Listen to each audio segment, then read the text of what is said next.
پھر رات کا وہی بھیانک سناٹا، وہی خوفناک تاریکی، وہی سنسان جنگل، وہی شام غربت کا ڈراؤنا خواب۔ ہر طرف خون آشام، تلواروں کا پہرا، قدم قدم پر دہشتوں کا سایہ۔ چلتے چلتے پاؤں شل ہو گئے، تلووں کے آبلے پھوٹ پھوٹ کر بہنے لگے، روتے روتے آنکھوں کا چشمہ سوکھ گیا۔ صبح ہوئی تو یہ دیکھ کر حیرت و استعجاب کی انتہا نہ رہی کہ جہاں سے رات کو چلے تھے گھوم پھر کر وہیں آ پہنچے ہیں۔ ہائے رے تقدیر کا چکر! اس دنیا میں کیڑے مکوڑوں اور چرندوں پرند تک کا اپنا رین بسیرا ہے، لیکن خاندان نبوت کے دو ننھے یتیموں کے لیے کہیں پناہ کی کوئی جگہ نہیں ہے۔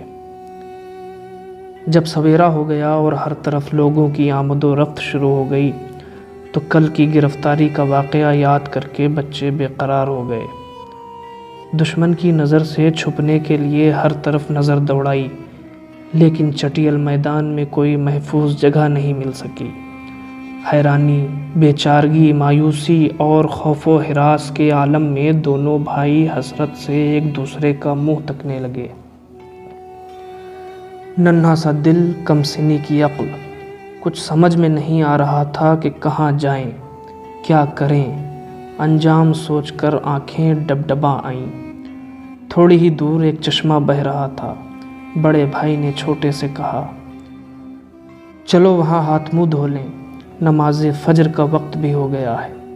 خدا کی طرف سے اگر ہمارا آخری وقت آ ہی گیا ہے تو اب اسے کوئی نہیں ٹال سکتا۔ چشمے کے قریب پہنچ کر انہیں ایک بہت پرانا درخت نظر آیا۔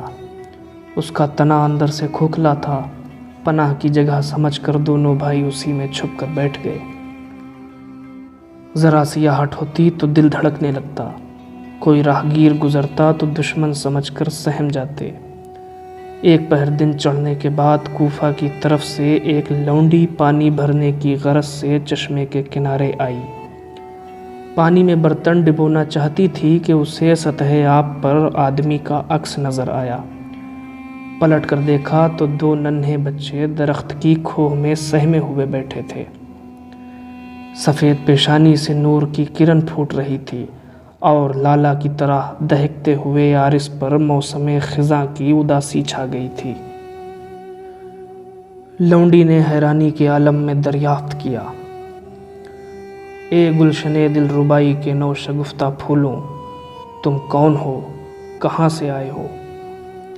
ایک بار کے ڈرے ہوئے بچے کچھ جواب دینے کے بجائے خوف و دہشت سے لرزنے لگے۔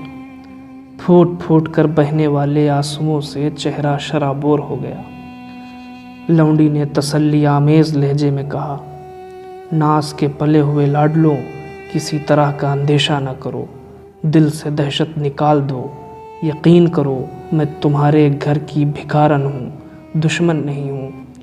تم نہ بھی اپنا پتہ ٹھکانہ بتاؤ، جب بھی تمہارا یہ نورانی چہرہ یہ سمجھنے کے لیے کافی ہے کہ تم بی بی فاطمہ کی جنت کے پھول ہو۔ سچ سچ بتاؤ، کیا تم ہی دونوں امام مسلم کے نونہال ہو؟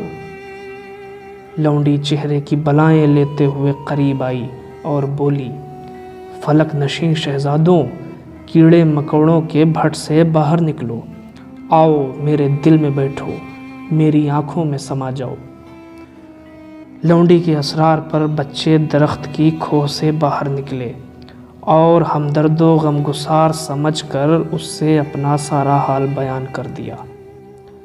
ان کی دردناک سرگزشت سن کر لونڈی کا کلیجہ ہل گیا، آنکھیں ساون بھادوں کی طرح برسنے لگیں۔ دل کی بے قرار کیفیت پر قابو پانے کے بعد وہ بچوں کو چشمے کے کنارے لے گئی، اپنے ہاتھوں سے آنسو پوچھے، منہ دھلایا، بالوں کا غبار صاف کیا اور انہیں دلاسا دیتے ہوئے محفوظ راستے سے اپنے گھر لے آئی۔ اس کی مالکہ بھی خاندان اہل بیت سے والہانہ عقیدت رکھتی تھی، اس لیے اس نے اپنی مالکہ کے سامنے دونوں بچوں کو پیش کرتے ہوئے کہا، خوش نصیب بی بی، چمنستان فاطمی کے 2 پھول لے کر آئی ہوں۔ یہ دونوں امام مسلم کے لاڈلے ہیں، بن باپ کے یتیم بچے ہیں، پردیس میں ان کا کوئی نہیں ہے۔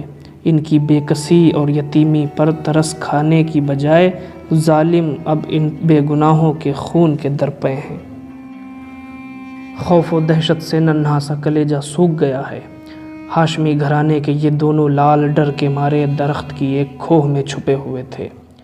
سورج سوا نیزے پہ آ گیا ہے، لیکن گہوارۂ مادر سے نکلے ہوئے ان شیرخوار بچوں کے منہ میں ایک نوالا بھی اب تک نہیں پڑا ہے۔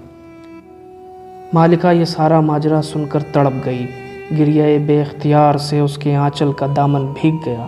وارفتگی شوق میں بچوں کو گود میں بٹھا لیا، چہرے کی بلائیں لیں، سر پر ہاتھ پھیرا اور نہلا دھلا کر کپڑے بدلوائے، آنکھوں میں سرما لگایا، زلفیں سنواریں اور کھلا پلا کر ایک محفوظ کوٹھری میں آرام کرنے کے لیے بستر لگا دیا۔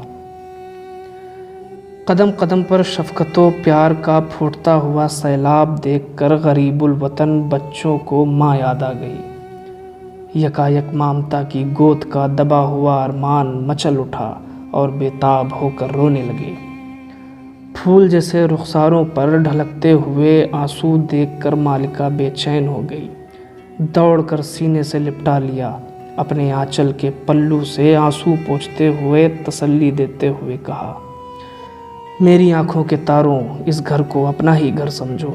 تمہارے قدموں پر میری جان نثار، میری روح صدقے، میں جب تک زندہ رہوں گی تمہارا ہر ناز اٹھاؤں گی۔ تمہارے دم قدم سے میرے ارمانوں کا چمن کھل گیا ہے، میرے آنگن میں چھما چھم نور کی بارش ہو رہی ہے۔ رات کی بھیانک سیاہی ہر طرف پھیل گئی تھی۔ امام مسلم کے یتیم بچوں کی تلاش میں حکومت کے جاسوس اور دنیا کے لالچی کتے گلی گلی پھر رہے تھے۔ ادھر کافی دیر تک گھر کی مالکہ اپنے شوہر حارث کے انتظار میں جاگتی رہی۔ ایک پہر رات ڈھل جانے کے بعد وہ ہانپتا کانپتا تھکا ماندہ گھر واپس لوٹا۔ بیوی نے یہ حال دیکھ کر اچنبھے سے پوچھا، آج اتنے پریشان اور بے حال کیوں نظر آتے ہیں آپ؟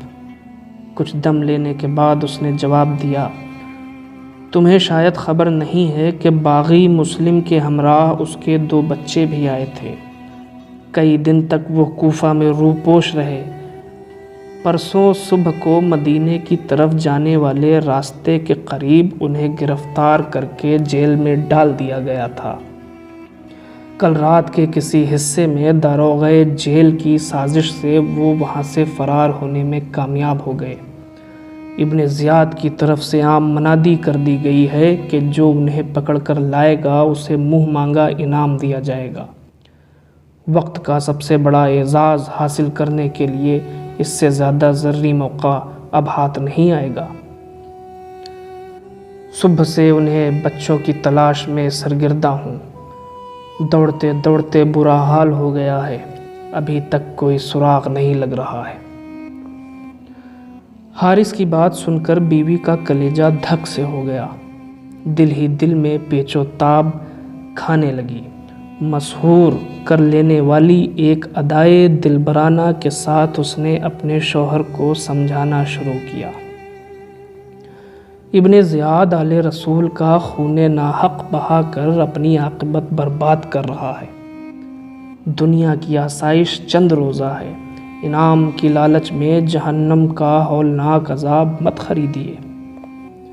ذرا اپنے دل پر ہاتھ رکھ کر غور کیجئے کہ کل میدان حشر میں رسول خدا کو ہم کیا منہ دکھائیں گے۔ حارث کا دل پوری طرح سیاہ ہو چکا تھا۔ بیوی کی باتوں کا کوئی اثر اس کے دل پر نہیں ہوا۔ اس نے جھنجھلاتے ہوئے جواب دیا، مجھے نصیحت کرنے کی ضرورت نہیں ہے، عاقبت کا نفع نقصان میں خود بہتر سمجھتا ہوں۔ میرا ارادہ اٹل ہے، اسے اپنی جگہ سے کوئی بھی نہیں ہٹا سکتا۔ سنگ دل شوہر کی نیت بد معلوم ہونے کے بعد منٹ منٹ پر دل دھڑک رہا تھا کہ مبادا ظالم کو کہیں بچوں کی بھنک نہ لگ جائے، اس لیے جلد ہی اسے کھلا پلا کر سلا دیا اور جب تک نیند نہیں آ گئی بالیں پر بیٹھی اسے باتوں میں بہلاتی رہی۔ جب وہ سو گیا تو دبے پاؤں اٹھی اور بچوں کی کوٹھری میں تالا ڈال دیا۔ فکر سے آنکھوں کی نیند اڑ گئی تھی، رہ رہ کر دل میں ہوک اٹھتی تھی۔ ہائے اللہ، حرم نبوت کے ان راج دلاروں کو کچھ ہو گیا تو حشر کے دن سیدہ زہرا کو میں کیا منہ دکھاؤں گی؟ دنیا قیامت تک میرے منہ پر تھوکے گی کہ میں نے نبی زادوں کے ساتھ دغا کیا، انہیں جھوٹا دم دلاسا دے کر مقتل کی راہ گزر تک لے آئی۔ آہ میرے عشق پارسا کا سارا بھرم لٹ گیا، میرے حسین خوابوں کا تار تار بکھر گیا۔ ہائے افسوس، اس گھر کو معصوم بچے اپنا ہی گھر سمجھ رہے ہوں گے، کہیں یہ راز فاش ہو گیا تو ان کے ننھے دل پر کیا گزرے گی، وہ میرے بارے میں کیا خیال کریں گے؟ لیکن میرے دل کا حال تو خدا اور اس کے رسول سے چھپا ہوا نہیں ہے۔ کچھ بھی ہو، جیتے جی لاڈلوں کی جان پر کوئی آفت نہیں آنے دوں گی۔ یا اللہ، مجھے اپنے محبوبوں کے عشق میں ثابت قدم رکھ، ان کے آنسوؤں کا گوہر ٹپکنے سے پہلے میرے جگر کا خون ارزاں کر دے۔